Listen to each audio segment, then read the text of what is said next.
नमस्कार. माझं नाव निखिल नितीन मंगे. मी मूळचा इचलकरंजीचा आहे. प्रथमतः माझं बीटेक बद्दल मी सांगेन. मी माझं बॅचलर्स इन मेकॅनिकल इंजिनिअरिंग हे डॉक्टर जे मर्टन कॉलेज ऑफ इंजिनिअरिंग मधून पूर्ण केलं 2022 साली. त्यानंतर मला मास्टर्स पुढे करण्याची जी काही संधी आहे आणि जे काही मार्गदर्शन असेल ते प्रथम मला माझ्या बहिणींकडून कळालं.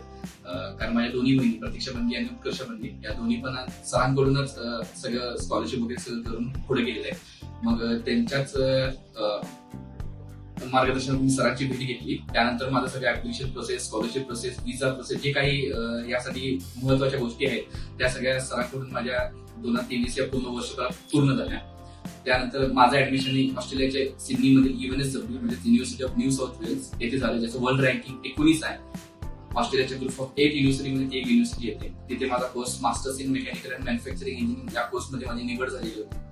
तर 2024च्या सुरुवातीला मी माझ्या फर्स्ट इयरला मी तिथं गेलो. माझं फर्स्ट इयर आता कम्प्लीट झालेलं आहे. मी आता सुट्टीसाठी मी इथं इंडियामध्ये आहे. तर माझ्या पहिल्या वर्षाच्या पूर्ण अनुभवाबद्दल मी आता थोडंसं मी शॉर्ट्समध्ये सांगेन. तर सुरुवातीला मला तिथं जे काही BCF मध्ये गेल्यानंतर मला सुरुवातीला 2 महिने थोडासा एक त्रास झाला. ते इंग्लिश लँग्वेज बॅरियर, परत एज्युकेशन जी काही नवीन पद्धत होती, कारण बीटेक आणि मास्टर्स मध्ये हा खूप डिफरन्स आहे. पण जसं जसं त्या फ्लो मध्ये राहत गेलो तसं तसं ते मला गोष्टी कळत गेल्या. भरपूर साऱ्या गोष्टी होत्या. अकोमोडेशन असेल, खाणं असेल, जॉब करणं असेल, तिथं सगळं लोकांचे राहणीमान असेल, हे सगळं मला खूप म्हणजे सुरुवातीला डिफिकल्ट झालं. पण माझी बहीण माझ्यासाठी मदतीला होती आणि केळकर सरांच्या सुरुवातीला थोड्याशा मार्गदर्शनामुळे माझं तिथलं सगळं सफल सक्सेस झालं असं म्हणता येईल.